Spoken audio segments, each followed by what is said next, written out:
Vamos a declarar que tenemos a un Dios grande. Amén, a un Dios poderoso. Vamos a gozarnos en su presencia en este día.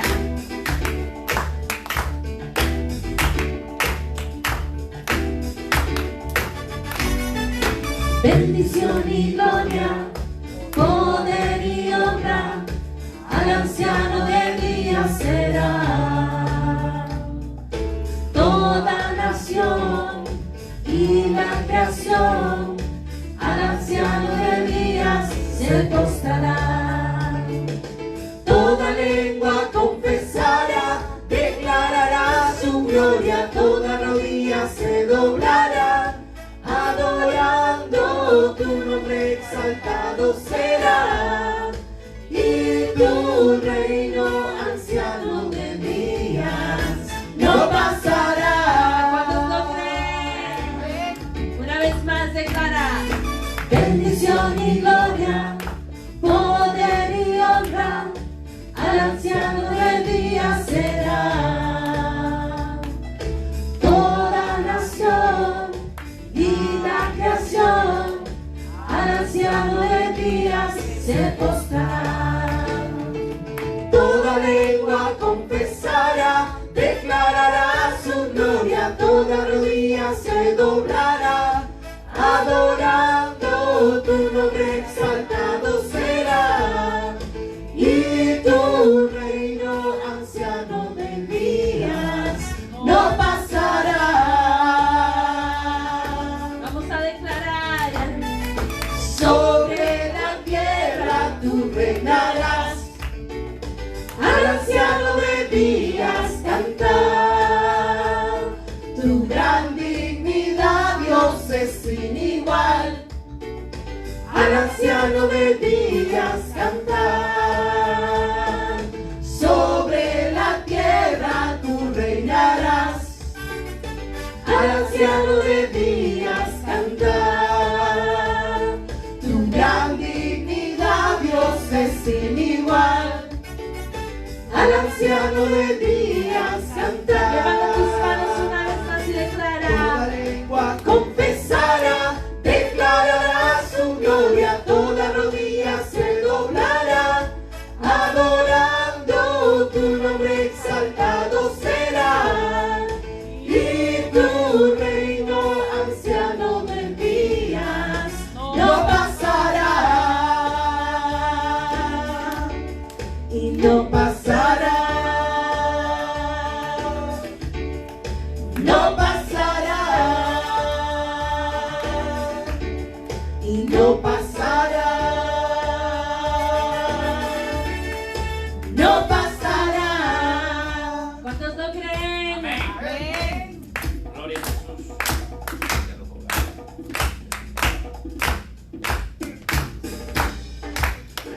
Nos gozamos en tu presencia, Jesús. Declaramos que tú eres soberano, que tú eres grande, que tú eres digno. La tierra te adora, Señor. Y así como dice esta canción, toda lengua confesará, toda rodilla se postrará delante de ti, Señor, y te declarará grande. Te declararás Rey sobre todo.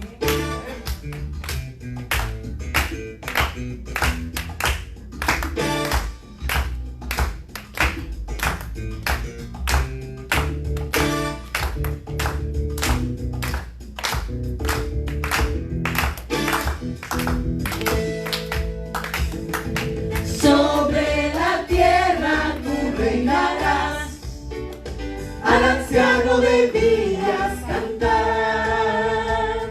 Tu gran dignidad, Dios, es sin igual, al anciano de días cantar. Sobre la tierra tú reinarás, al anciano de días cantar.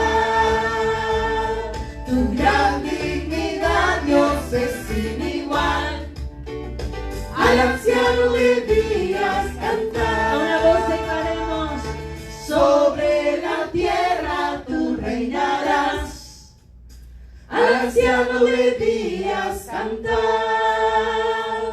Tu gran dignidad, Dios, es sin igual. Al anciano de días cantar. Sobre la tierra tú reinarás. Al anciano de días cantar. Tu gran dignidad, Dios, es sin igual. Al anciano de días cantar. Sobre la tierra tú reinarás. Al anciano de días cantar. Tu gran dignidad, Dios, es sin igual. Al anciano de días cantar.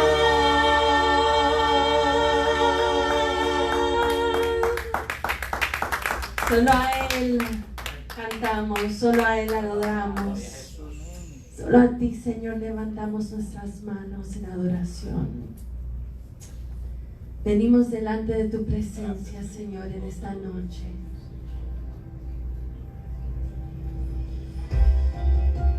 Tú eres nuestra roca firme, nuestra roca fuerte.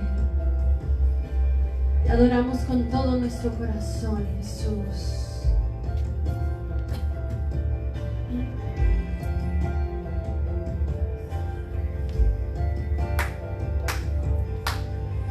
Mi esperanza está en Jesús,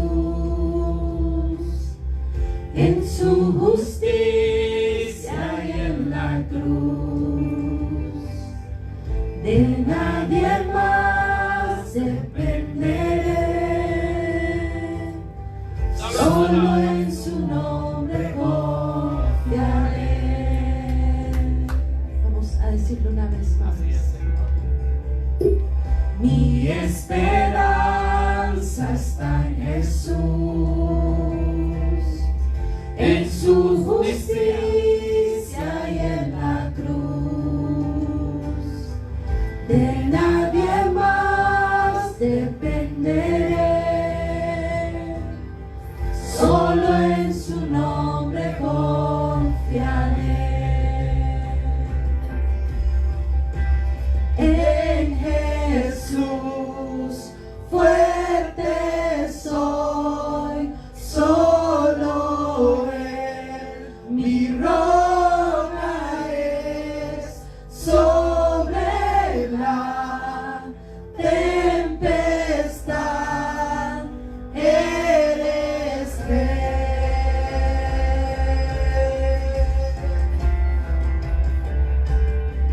Cuando no puedo ver su paz, sé que su gracia es siempre igual.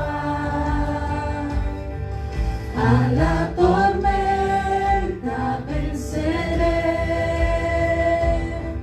mi ancla firme está en Él. Mi ancla firme está en Él. En Jesús fuerte soy, solo Él mi roca es. Sobre la tempestad Él es Rey.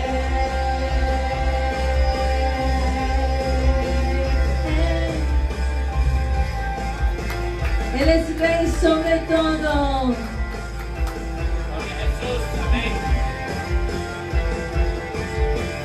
Una vez más. En Jesús fuerte soy, solo Él mi roca es. Sobre la tempestad Él es Rey.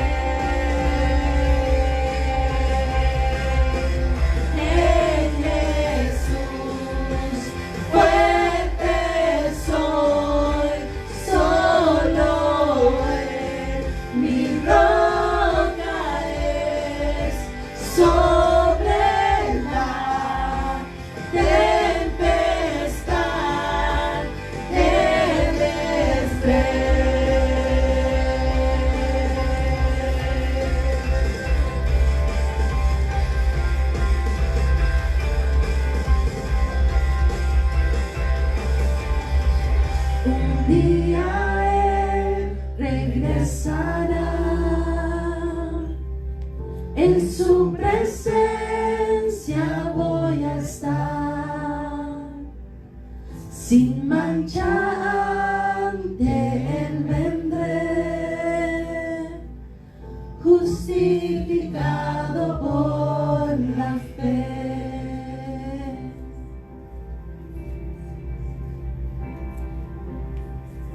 Gracias, Jesús. Dice Porque su en ti palabra somos fuertes. Dice su palabra que vengan a mí todos los que están cargados y cansados, que yo los haré descansar. Porque toda carga o toda preocupación que nosotros podamos tener, Cristo la lleva por nosotros, para que podamos descansar en Él, para que podamos tener paz, esa paz que sobrepasa todo entendimiento, que solo el Señor nos da. Que aunque miremos la tormenta, pero que si confiamos en el Señor, vamos a salir más que vencedores en Él, porque Él nos da la victoria en cualquier tiempo y en cualquier circunstancia, siempre y cuando nuestra mirada esté en Jesús, el autor y consumador de nuestra fe, que es Cristo.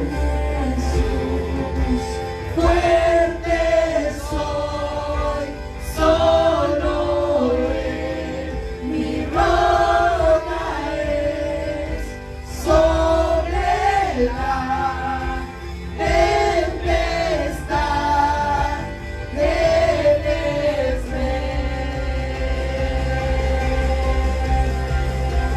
en Jesús.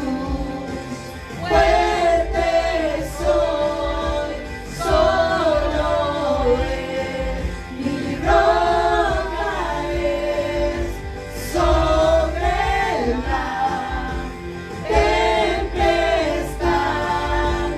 Él es Rey.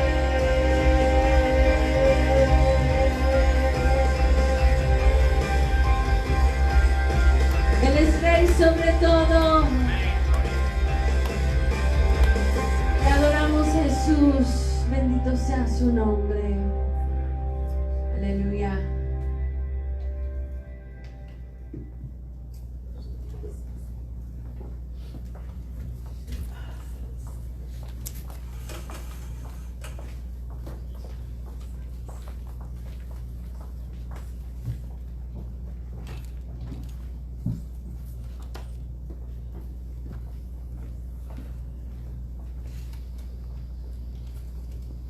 Buenas noches, amada iglesia.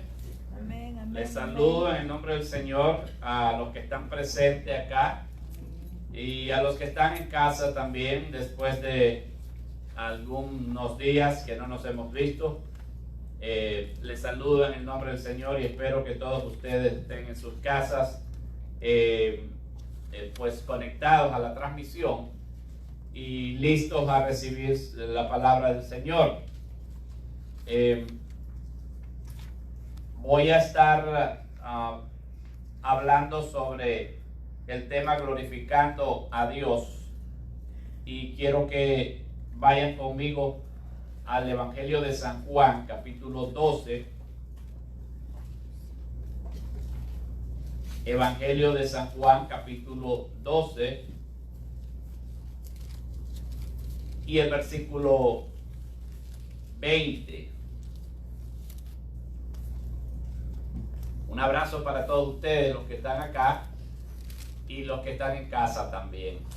Aquellos que, especialmente que no hemos visto su rostro por un buen tiempo, siempre los recuerdo y la mejor manera de recordarlos es en mis oraciones y siempre los tengo presentes.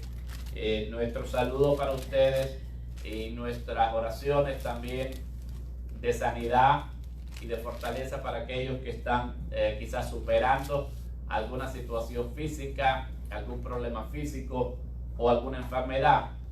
El Señor Jesucristo dijo por medio de la inspiración de sus apóstoles que la oración del justo es poderosa y eficaz.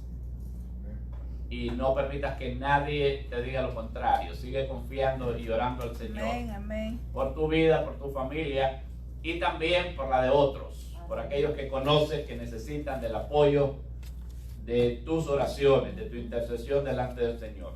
Glorificando a Dios. Juan 12, versículo 20, dice la palabra de Dios: habían ciertos griegos entre los que habían subido a adorar en la fiesta de la Pascua.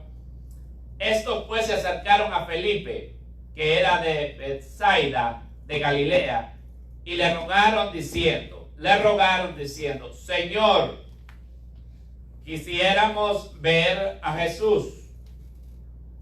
Felipe fue y se lo dijo a Andrés, consultó con Andrés, que eran amigos y discípulos de Cristo. Jesús le respondió diciendo: ha llegado la hora para que el Hijo del Hombre sea glorificado. De cierto os digo que si el grano de trigo no cae en la tierra y muere, queda solo. Pero si muere, lleva mucho fruto.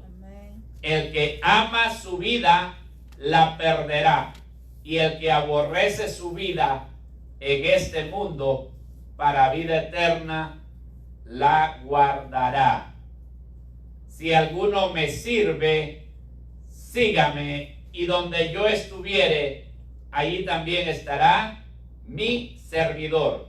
Si alguno me sirviere, mi Padre le honrará. Wow.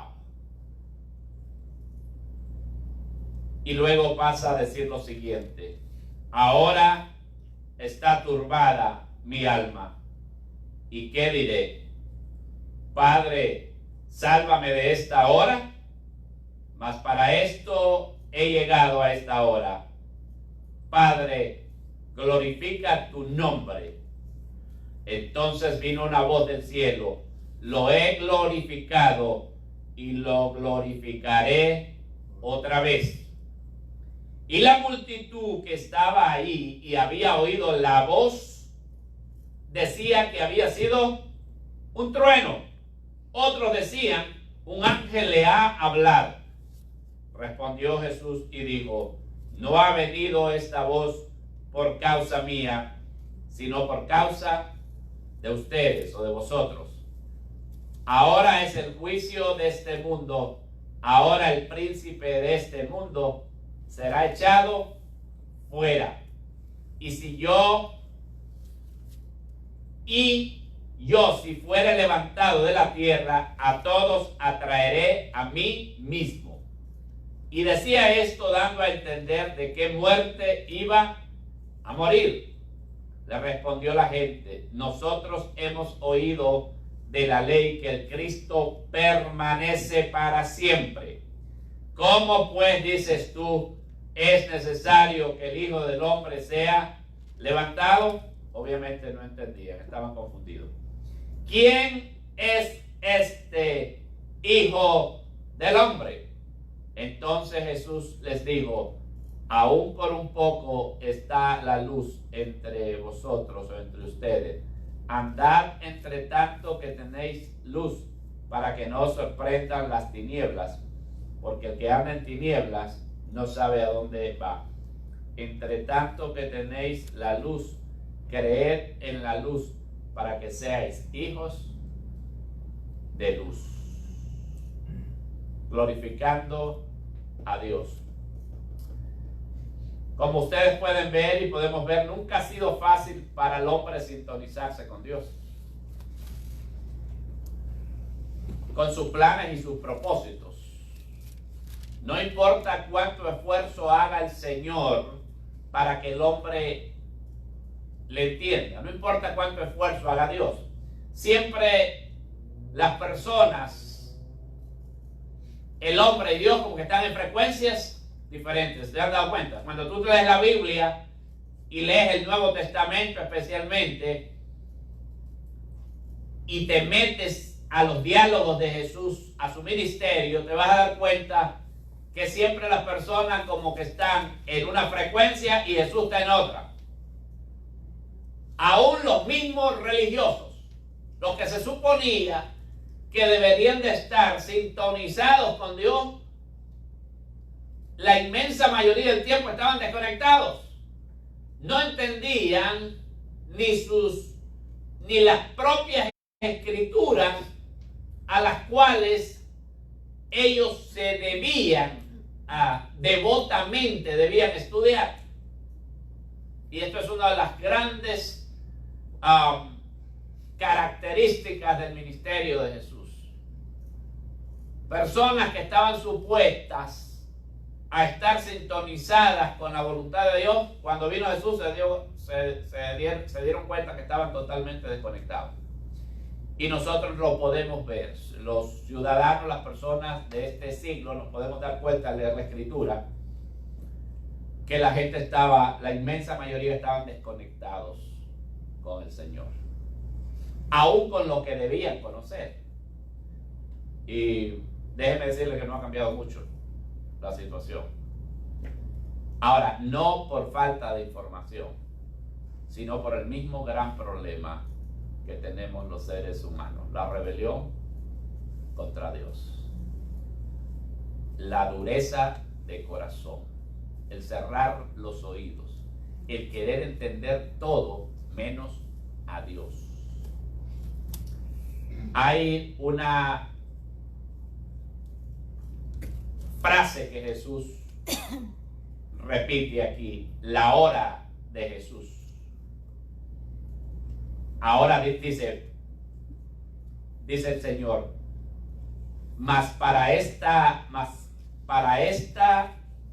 esto he llegado a esta hora. Para esto he llegado a esta hora.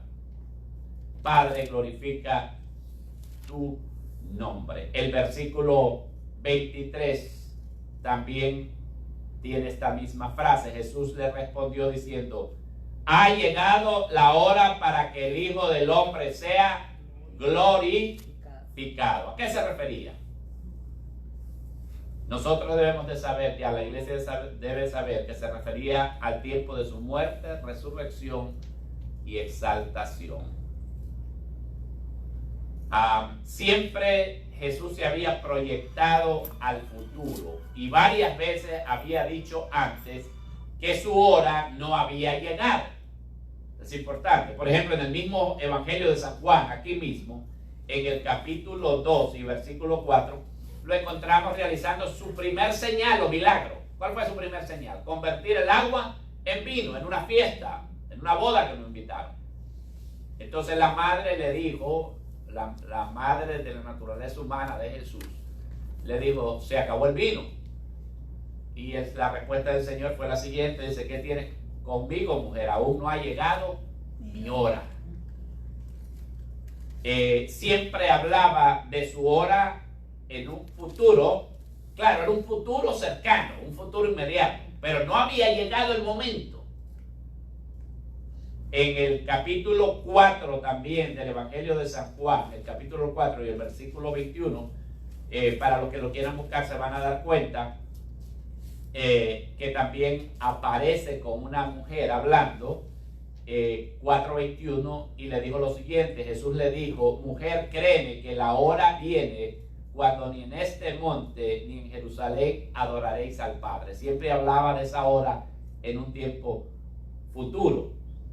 En el capítulo 7 también, más adelante del mismo Evangelio de San Juan, volvió a hablar de su hora en 7:30. Entonces procuraban prenderle, pero ninguno le echó mano porque aún no había llegado su hora. Y si siguen con el capítulo 8 y el versículo 20, se van a dar cuenta que Jesús volvió a referirse a este tema. Estas palabras habló Jesús en el lugar de las ofrendas, enseñando en el templo, y nadie lo prendió, o sea, nadie lo apresó, porque aún no había llegado su hora. Esto nos deja saber que Jesús estaba en absoluto control de su schedule, de su agenda terrenal, como les he dicho en otras ocasiones, que era hasta que el momento llegara. Cada aspecto de la vida de Jesús no era una casualidad, sino que estaba perfectamente diseñado. Más sin embargo, aquí él dice claramente en el capítulo 12 y el versículo 23, que Jesús le respondió a los discípulos cuando llegaron a decirle que habían unos griegos que lo llegaron a buscar. ¿Se acuerdan que al comienzo de su ministerio llegaron unos magos de Oriente en el pesebre? Sí. Eso fue en su nacimiento. Ahora, ya a punto de llegar su crucifixión, llegan otros a buscarlo y a preguntar por él. Qué interesante, ¿verdad? Otra gente que vino de muy lejos, de la cuna del saber de Grecia, llegó la noticia y venían a preguntar también por Jesús. Ahí está combinado los judíos y los gentiles, ¿verdad? Los dos grandes pueblos a los que después uniría. Y la respuesta de Jesús a la petición de Felipe y Andrés, que hay unas personas que pedían una audiencia con él, es un poco enigmática para algunos, quizás un poco misteriosa. Más sin embargo, tiene explicaciones bien claras. Y llegaban a buscarlo también. No sabemos cuáles eran sus intenciones, ¿verdad? Probablemente querían averiguar acerca de aquel Mesías, porque los griegos se interesaban mucho por las nuevas filosofías, las nuevas religiones. Eso era algo que los apasionaba a ellos. Y Jesús les contesta, del versículo 23 en adelante ustedes van a encontrar la respuesta de Jesús. Les está hablando de su crucifixión y que pronto Él moriría, pero también resucitaría. Ahora esto nosotros lo debemos de entender claramente qué es lo que Él estaba tratando de decir. Cuando Él dijo, por ejemplo, de cierto os digo que si el grano de trigo no cae en tierra y muere, queda solo, pero si muere lleva mucho fruto. Porque estos griegos venían a buscar a un personaje quizás con un perfil futuro grandioso, un hombre que quizás iba a presentar a la humanidad como un gran estadista o un gran líder religioso. Y el Señor lo que les está anticipando es que ustedes se van a llevar una gran sorpresa, porque van a ver un espectáculo que no se lo esperan. Ustedes van a ver un desenlace en mi vida que ustedes no lo entienden, pero cuando yo sea levantado, no solamente los judíos van a ser atraídos a mí, sino que también el mundo entero, todo aquel, como dice San Juan capítulo 3, para que todo aquel que en él crea no se pierda, mas tenga vida eterna. Entendemos un poco ahora que estaba hablando, les estaba diciendo, van a llevarse una gran sorpresa, porque no es lo que ustedes creen. Yo no vine aquí a establecer un reino terrenal, ni a hacerme famoso, ni a ser un gran líder religioso, nada más. Yo lo que vine aquí es con una misión de redención, de salvación para la humanidad. Por eso es que les da esa respuesta y luego da otra respuesta todavía que nos toca directamente a nosotros, a su pueblo. El que ama su vida la perderá, y el que aborrece su vida en este mundo para vida eterna la guardará. Si alguno me sirve, sígame, y donde yo estuviera, y él también estará mi servidor. Noten eso, mi servidor. Y luego dice, si alguno me sirviere, mi Padre le honrará. Y les digo esto, mientras las personas no estén dispuestas a entregar su vida a Cristo incondicionalmente, bajo los términos de Dios, aceptar el sacrificio de Cristo, arrepentirse de verdad y a recibirlo como Señor y Salvador y a rendirse a Él completamente, de nada sirve que hagan preguntas y que traten de entender de Dios, porque nunca lo van a poder entender. Jamás van a poder entender los propósitos de Dios para sus vidas si no se arrepienten, si no nacen de nuevo, si no abrazan a Jesucristo como Señor y Salvador. De nada sirve que lo busquen en la religión, en los templos, que hagamos todo tipo de ejercicios espirituales. Mientras Cristo no esté en el corazón de nosotros y sea lo más preciado y sea nuestro Señor y Salvador, y lo hagas el Salvador y Señor de tu vida, y pagar el precio que hay que pagar por servirle y por creer en Él, de nada sirve que la gente haga preguntas y cuestionamientos, porque no van a poder entender los propósitos de Dios. Eso es lo que está diciendo ahí el Señor. Entonces las personas, este es el gran dilema, ¿no? Las personas tienen que sopesar, ¿no? Es la entrega, el costo y la recompensa. Eso siempre va a estar en la balanza, aún para la iglesia misma, ¿ok? Aún para la iglesia misma, para la iglesia profesante, la iglesia de boca, y para la iglesia también que lo ha recibido. Siempre vamos a estar sopesando el costo y la recompensa de seguir al Señor. Y los que abrazamos de verdad la fe en el Señor, con todas sus implicaciones, porque las tiene, no podemos negar. El creer en Jesús tiene implicaciones. Amén, amados. Amén. Tiene implicaciones y nosotros lo sabemos. Tiene un costo y Jesús nunca lo ocultó. Por eso no nos podemos sorprender que la generalidad de las personas y el mundo no quieran seguir a Jesús. Más sin embargo, siempre la recompensa es muchísimo más grande que el costo de seguirlo. ¿Saben por qué? Porque el precio más grande ya lo pagó Él. Pero la recompensa que trae entregarse a Jesús de verdad y vivir la vida cristiana es absolutamente maravillosa. Y eso es lo que muchísimas personas están todavía y sopesan. Pero es que si yo me entrego al Señor, y mucha gente en su corazón, este es algo extraordinario, mucha gente en su corazón sabe lo profundo de su ser, sabe que esta es la verdad, que Jesucristo es el camino, la verdad y la vida. Pero la atracción del mundo, los deseos de la carne, la belleza del mundo es demasiado para ellos. ¿Sí?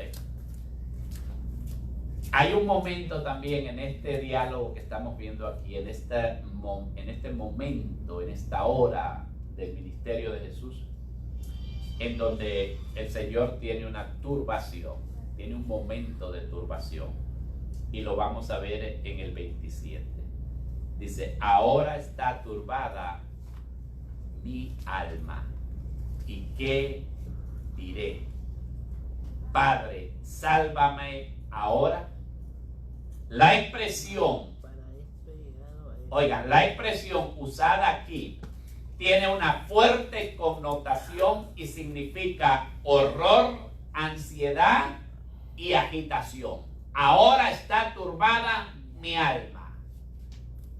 Hay horror, ansiedad y agitación en Jesús. Y aquí nos podemos dar cuenta que Jesús no era un superhéroe. ¿Cómo le gusta al mundo, verdad, crear superhéroes? No era un Superman. Era 100% hombre. Entendía y se dio cuenta aquello que tenía que enfrentar, que no era nada bonito, era la cruz. Pero ¿qué es lo que produjo en Jesús este sentimiento de horror, de ansiedad y de agitación? ¿Qué es lo que le produjo a él este sentimiento? Miren, el hecho de vislumbrar la ira de Dios derramada sobre él por los pecados del mundo produjo en él una adversión, porque él jamás había cometido pecado. Vamos a lo humano, a lo que nosotros, cuando alguien nos acusa injustamente de algo y cuando tenemos que pagar un precio por algo que no hicimos, cuando alguien te acusa a cualquier nivel, y no solo te acusa, sino que tienes que pagar un precio alto por algo que no hiciste, o de lo que no eres culpable, obvio que hay una tremenda frustración en uno, ¿sí o no? Como humano. Y los que han sufrido injusticia lo saben. Esto es humano. Pero Jesús nunca había cometido pecado. La Biblia dice en 2 de Corintios, creo que es el capítulo 5, dice: el que no cometió pecado, por nosotros fue hecho pecado, para que nosotros fuésemos hechos justicia de Dios en él. Entonces esto le produjo ese horror, el saber que tenía que cargar con los pecados del mundo, porque él despreciaba profundamente el pecado, o sea, la desobediencia a su padre. Y era terrible enfrentar aquello, pero también la otra alternativa era desobedecer a Dios. Y todo cristiano en algún momento de su vida se ve también con estas dos alternativas, ¿no?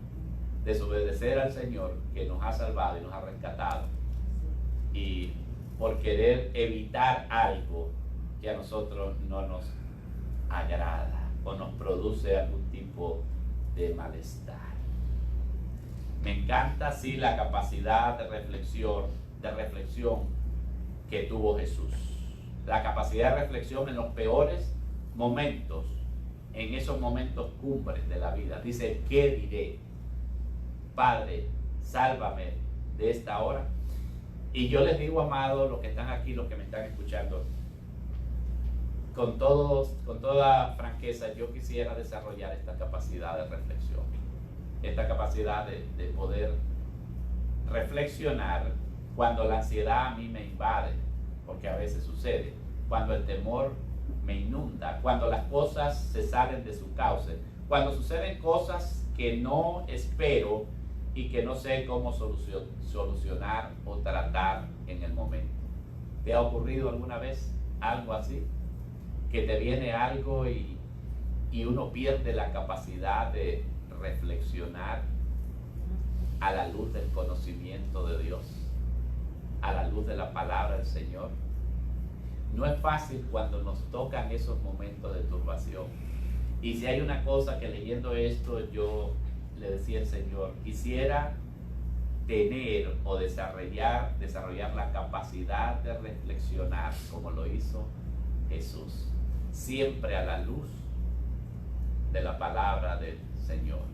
Cuando me enojo por algo, cuando siento que algo fue hecho y quiero echarle la culpa a alguien más, ¿verdad? Porque es la primera reacción que nosotros tenemos. La primera reacción que tenemos cuando tenemos situaciones así estresantes, buscamos sobre quién echar la culpa, buscar cómo desahogarnos. Y yo quisiera y le pido al Señor que me dé la capacidad de reflexionar, esa capacidad que Él tuvo para reflexionar en esos momentos cumbre. Terminaremos diciendo acerca de la gloria de Dios personificada. Padre, le dice Él en ese momento de reflexión, glorifica tu nombre. Y aquí viene algo maravilloso. Entonces vino una voz del cielo: lo he glorificado y lo glorificaré otra vez. Ricardo Montaner, un cantante, creo que es venezolano, compuso una canción muy linda que se llama La Gloria de Dios. Y él personifica la gloria de Dios. Y la canción creo que comienza diciendo algo así como que la gloria de Dios maneja mi vida. Esas son palabras bien grandes, ¿verdad? Bien fuertes. Sí, la gloria de Dios maneja mi vida. Y la canción es un poco juguetona con la gloria de Dios. No me malinterpreten, es muy bella. Y hay muchos otros que han cantado también del Señor. Han cantado lo que se llama el gospel music en inglés. Por ejemplo, Elvis Presley, hay muchos que no saben, cantó música cristiana y tiene álbumes con música cristiana. En su juventud conocía, o por lo menos leyó del Evangelio. Fue a una iglesia cristiana. Whitney Houston, una de las grandes voces también de los últimos años, cantó también en la iglesia con un talento extraordinario, pero terminaron su vida de una manera tan miserable, tan pobre. Lo que les quiero decir con esto es que no es fácil el vivir para darle la gloria al Señor en este mundo. Algunos se entusiasman por un tiempo con Él, como lo hicieron mucha de la gente que lo siguió cuando estuvo en su vida terrenal. Pero con Jesús, eso era una cosa que para la que Él vivió. Buscar la gloria del Padre siempre fue la prioridad de Jesús en su vida. Siempre fue la prioridad, buscar la gloria del Padre. Esta petición, Padre, que le dice, glorifica tu nombre, encarna el principio por el que Jesús vivió y murió. La gloria de Dios. En Juan capítulo 7, aquí mismo, no tenemos que irnos muy lejos, y el versículo 18, encontramos estas palabras del Señor Jesucristo. Juan 7, 18. Están estas palabras del Señor que dijo así. Dice, el que habla por su propia cuenta, su propia gloria busca. Pero el que busca la gloria del que le envió, este es verdadero y no hay en él injusticia. Nunca Jesús buscó su propia gloria, su propia fama, enaltecerse él. Y en el 8:29, en San Juan también, 8:29, van a encontrar también que él dijo estas palabras. Porque el que me envió conmigo está, no me ha dejado solo el Padre, porque yo hago siempre lo que le agrada. O sea, siempre estaba buscando la gloria del Señor. 8:29. Y en el versículo 30, en el versículo 50, mejor dicho, encontramos también otra referencia cuando dice, pero yo no busco mi gloria, hay quienes la buscan y busca. Los griegos que lo llegaron a buscar, y mucha gente se equivocó con él pensando que él estaba buscando su propia gloria, establecer, por ejemplo, un reino terrenal. ¿Y qué significa exactamente esto de que glorificar el nombre de Dios? En Jesús, ¿qué significó? Bueno, significó primero, no pierdas esto de vista, una disposición permanente a servir de corazón.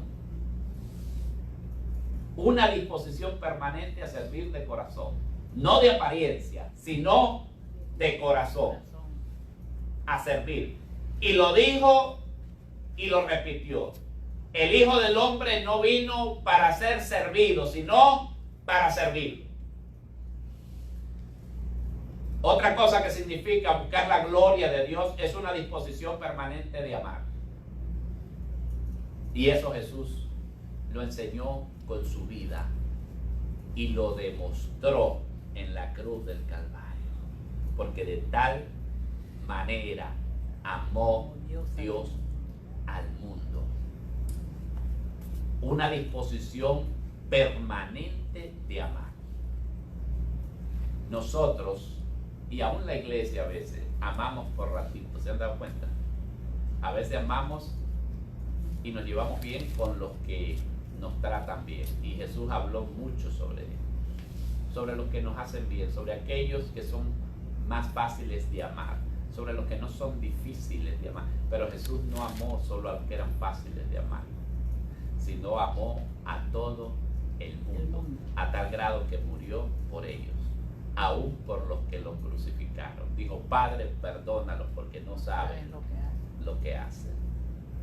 No saben lo que hacen. ¿Y cuánto nos cuesta a nosotros estas dos cosas, verdad? Servir de corazón y amar.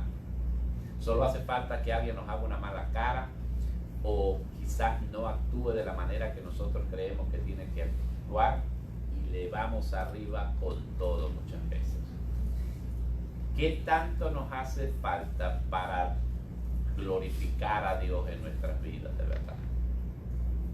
Con una disposición permanente de servir y una disposición permanente de amar. Pero no solamente, hay una tercera cosa que en Jesús significaba glorificar al Padre, y era una disposición permanente a sufrir por cumplir la voluntad de su Padre. Y aquí sí que esto a los seres humanos no nos gusta, y a la iglesia tampoco, porque no es fácil. A buena parte de la iglesia no nos gusta sufrir por la voluntad del Señor. Mas sin embargo, el Señor nos mandó a amar a los que nos aborrecen y hacer bien a los que nos hacen mal. Fíjate, a no pagar nunca con la misma moneda. ¿Cuánto nos cuesta eso a nosotros, verdad? Sufrir por la voluntad del Señor. Y Pablo le reclamaba eso en un momento a la iglesia. Dice, ustedes hacen el agravio y no quieren sufrir ni por el agravio que han hecho. O sea, tienen la culpa y ni siquiera aceptan que están sufriendo porque tienen la culpa. Que están pasando momentos estresantes en sus relaciones porque ustedes tienen la culpa. Y yo creo que nos hace falta a nosotros reflexionar mucho sobre esa disposición a sufrir por la voluntad del Señor. Hace poco pasamos la experiencia del famoso virus y yo me ponía a pensar y decía, Señor, pero con las personas que me llamaban de buena intención, ¿y qué le pasó? ¿Y cómo está? Y preguntando. Y yo me quedé reflexionando todo este tiempo y estos días y decía, y de ahí salió este mensaje también. Y decía yo, ¿por qué nos dio esto al grupo que estamos trabajando? No lo cogimos en un parque, no lo cogimos en un happy hour, no nos infectamos ahí en un tiempo de relajamiento, ¿verdad? Muy probablemente lo cogimos por estar trabajando en la obra del Señor, porque no salíamos a ninguna otra parte. Estábamos con una cierta disciplina que estábamos tratando de guardar. No fanáticamente encerrados, pero no estábamos haciendo ninguna cosa crazy, nada. Estábamos guardando por lo mismo. Toda la presión que hay y toda la televisión y todas las llamadas a cuidarse que no te olvide. Y luego yo me quedaba pensando y dije, Señor, todo esto no tiene ninguna comparación con los sufrimientos y la forma que tú nos has enseñado a glorificar tu nombre en la tierra. ¿Qué tal si nos viniera alguna prueba más grande? Y me pregunté, ¿estaría dispuesto yo a sufrir una prueba verdaderamente grande por el Señor? ¿Estaría dispuesto a sufrir algo verdaderamente significativo por la causa de Cristo? Como sufrieron, por ejemplo, la iglesia primitiva, la iglesia del Nuevo Testamento. En alguna ocasión les hacía a ustedes esta reflexión, pero ahora se las hago desde este punto de vista. Y digo yo, Señor, permítenos a estar dispuestos a no solamente cantarte, ¿verdad?, en los momentos bonitos, no solamente reunirnos cuando es fácil, sino cuando te cuesta algo, y me cuesta algo también, ¿entiendes? Porque estamos también en ese momento llevando un poquito y mostrando también la gloria de Él, viviendo para su gloria y para su honra. Amén. Amén. Para su honra y para su gloria. No solamente en los momentos fáciles. Cuando tenemos una adversión, un rechazo al sufrimiento. Y Jesús estuvo siempre dispuesto a abrazar el sufrimiento si eso le llevaba la gloria a su Padre Celestial. Y en el sufrimiento, por Él está la manifestación de su poder, porque su poder se perfecciona en la debilidad. Hoy hablaba con una hermana que está en el hospital y que se complicó con una serie de situaciones. Una mujer que ama al Señor, y desde su lecho, desde su cama, lo que hacía ella y lo que se le escuchaba en su voz quebrantada era glorificando a su Padre Celestial. Amén. Y yo dije, wow, eso es glorificar al Señor cuando nos Amén. cuesta algo. Y fíjense la respuesta del Padre al Señor y la reacción de la multitud. Fíjense que Jesús fue el único que escuchó la voz del Padre claramente en medio de la multitud. Y no era la primera vez que Jesús escuchaba audiblemente la voz del Padre, ni los discípulos. Porque acuérdense que en el bautismo del Señor también se oyó esa voz que dijo: este es mi Hijo amado. Y también en la transfiguración Dios se manifestó también. En la transfiguración Dios se manifestó. Si lo van a buscar, está en Mateo capítulo 3:17, si no me equivoco, y en Mateo 17:5 también vemos la manifestación de la voz audible del Señor. Él fue el único que escuchó la voz del Padre. Ahora, a nosotros nos es muy difícil buscar la gloria de Dios. Tenemos que ser francos, a los seres humanos y a la iglesia también. Por eso es que a veces no oímos la voz de Dios. Aunque nos esté hablando, no la escuchamos, porque estamos mucho buscando la gloria de los hombres, buscando cómo agradarle a las personas. Pero les digo una cosa, su iglesia, su verdadera iglesia, y por favor, no se los digo a los que están escuchando también por la transmisión. Cuando digo su iglesia, yo no estoy hablando la iglesia de Roma, ni la iglesia que se le llama nominal, o la iglesia nada más de nombre. No, estoy hablando el remanente del Señor Jesucristo. Amén. Amén.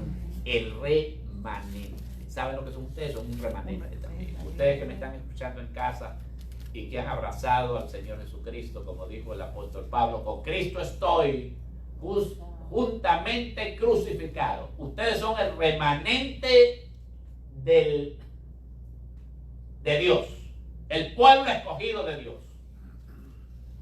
No es la iglesia de nombre, no es el cristiano que dice de nombre. Su iglesia es la única que siempre escuchará la voz de Jesús en medio de todo el ruido y la confusión de este mundo. En medio de todo el ruido, de todo esto que está sucediendo ahora, solo la iglesia de Jesús es la que puede escuchar nítidamente, y va a escuchar nítidamente su palabra. Aquella que está sintonizada con Él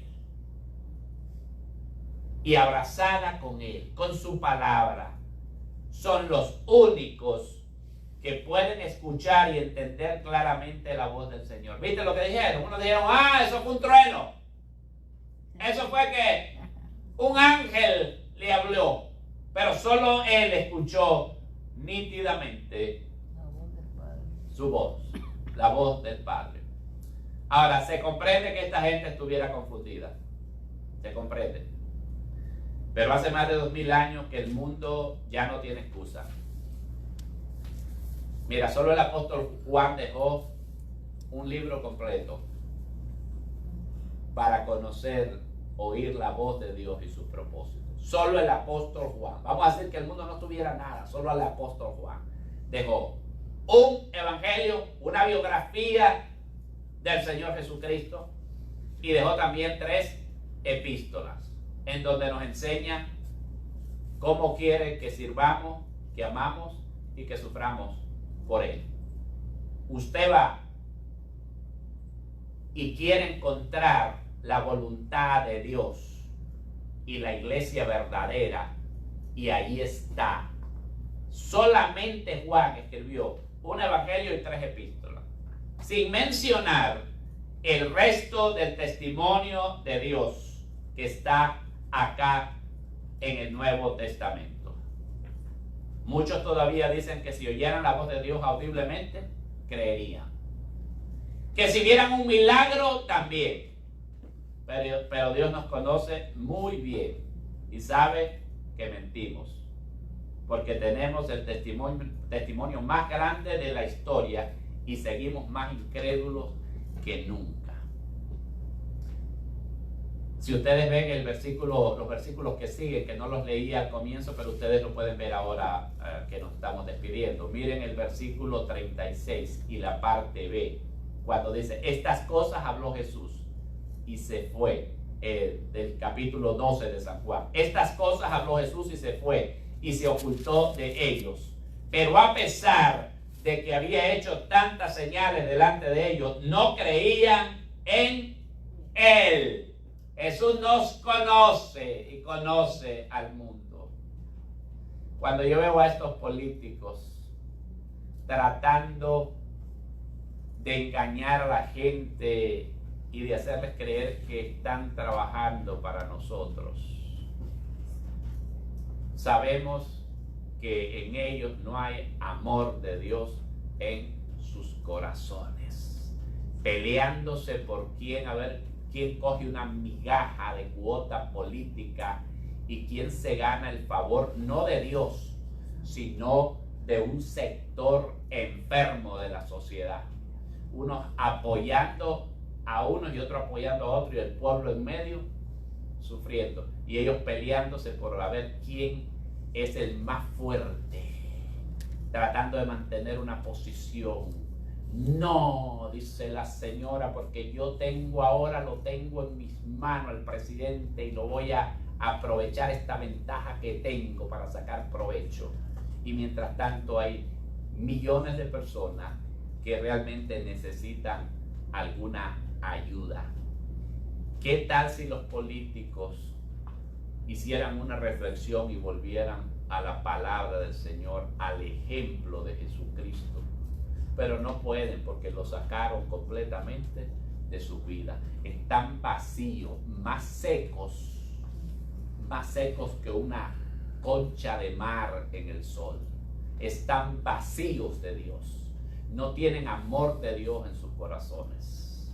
No saben ni cómo amar, ni cómo servir, mucho menos sufrir por el prójimo. Hermanos, oremos por esta nación.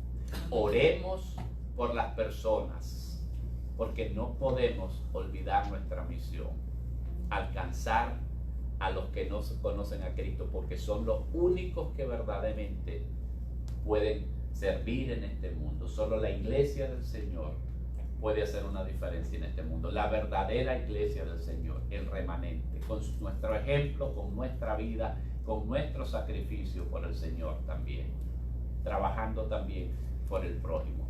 Oremos para que las personas vengan a Cristo, porque no hay otra solución.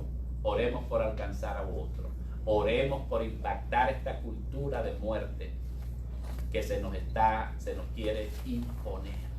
Oremos para que seamos luz y sal del mundo. Jesucristo dijo, si yo no hubiera venido ni les hubiera hablado, no serían culpables de pecado. Pero ahora no tienen excusa por su pecado. El que me aborrece a mí, también aborrece a mi Padre. Si yo no hubiera hecho entre ellos las obras que ningún otro antes ha realizado, no serían culpables de pecado. Pero ahora las han visto y sin embargo a mí y a mi Padre nos han aborrecido. Hoy aparentemente es un delito que una persona sirva en la Corte Suprema de los Estados Unidos y que tenga convicciones en Dios. ¿Hasta dónde hemos llegado en nuestra enfermedad espiritual? No queremos a nadie que crea en Dios y que tenga convicciones, las convicciones que tuvo Jesús, de amar, de servir y de sacrificarse por otros. Amados, oremos por nosotros, pero oremos por esta nación también. Amén. Pongámonos de pie. Y en esta miércoles precioso que hemos visto una vez más en la palabra del Señor el ejemplo que Él nos ha dejado para que lo sigamos. Cada uno de los cristianos, todos los que me están escuchando en casa, sea joven, adolescente, sea adulto, hombre o mujer, de cualquier tendencia, nuestro llamado es a seguir el ejemplo de Jesucristo, ese ejemplo maravilloso que nos dejó y que no podemos dejar de imitar. Les pido, amados, que sigamos en oración, siempre unidos y abrazados a Jesucristo y a su palabra. Señor, en esta noche te damos gracias por la oportunidad que nos das de llegar con este mensaje a cada hogar, a cada vida, Señor. A esos que nos están escuchando y que quizás, Padre, les ha costado el hecho de hacer una decisión por ti. Pero quizás hay alguien ahí que en esta noche tú lo has llamado, Señor, y le has despertado en su corazón realmente el deseo de acercarse a ti. Ahí donde estás, si tú quisieras hacer una decisión por Cristo, si quisieras abrazarlo como tu Señor y tu Salvador personal en esta noche. Quizás estás enferma de escuchar tanto debate y tanto odio y tanta discusión y tanta división, y quisieras encontrar la paz en tu corazón, esa paz que solamente el Señor Jesucristo puede dar. Quizás quieres encontrar una alternativa de vida que este mundo no te puede dar. Yo te invito a que recibas al Señor como tu Señor y tu Salvador y le digas: Padre, en esta noche yo acepto ese sacrificio de Jesucristo. Acepto su muerte como el precio por mis pecados y por mi desobediencia y por mi rebelión. Te entrego mi corazón y mi vida en esta noche y te pido que la llenes de tu amor, Señor, y que me enseñes cómo amar, cómo servir y cómo vivir para ti, Señor. Padre, bendice a tu iglesia también, a los hogares que están escuchando tu palabra, aquellos que quizás pasaron por algunas dificultades en este tiempo o están pasando por algunas dificultades. Y ayúdanos siempre, Señor, a glorificar tu nombre en medio de esas dificultades, en donde de todas maneras tú nos das tu fortaleza y tu ayuda cada vez que te buscamos. Señor, te damos la honra y la gloria y te adoramos en esta noche. Y tu iglesia te da, Señor, toda exaltación en este miércoles de oración. En el nombre de Jesús te damos gracias, y el pueblo de Dios dice amén, amén y amén. Para los que quieren enviar sus ofrendas, ahí tienen la información en la pantalla. El Cash App también lo pueden hacer en persona los domingos. Aquí estamos el domingo a las 11:15 de la mañana. Igual me pueden llamar si necesitan que alguien pase también colectando sus ofrendas por sus direcciones o por sus casas también. Tenemos ese servicio. Que Dios los bendiga y hasta la próxima transmisión.